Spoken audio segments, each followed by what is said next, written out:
ఇంటి గుర్తు కానీ నాకు 3,000 రూపాయలు వచ్చింది. 3,000 రూపాయలు వచ్చింటే ఇంతకుముందు నేను ఇంటి గుర్తు కట్టినాను. అయినా కానీ 3,000 వచ్చింటే 3,000 2 మంది పట్టుకొని 2,800 ఇచ్చినాను. నాకు 2,800 ఇచ్చినారా? 800. అదే 200 ఏంటి పట్టుకునేది? ఏమేమి పట్టుకున్నాం అన్నారు? ఏదో ఇంటి గుర్తు అన్నీ అన్నారు వాళ్ళు. ఇంటి గుర్తు పట్టుకుంటున్నాం మేము అన్నీ చెప్పి అన్నారు. అదే కాక మమ్మల్ని అడిగితే మేము ఎక్కడి నుంచి తీసుకురావాలా?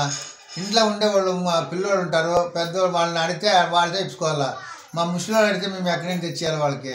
ఇంటి గుర్తు ఆ గుర్తు అని 100 రూపాయలు పట్టుకుంటే ఆ ఉండే వాటిలోనే 200 రూపాయలు పోతే మేమేం తినాలా? ఇట్లుంది మా ఇబ్బంది. గవర్నమెంట్ ఇట్లా చేస్తుంది, మేమేం చేయాలా చెప్పు? ఇట్లా చేయకోకుండా ఇస్తే ఏదో మేము కడుపు పోసుకుంటాం నెల. అట్లా చేయకూడదని నా ప్రార్థన.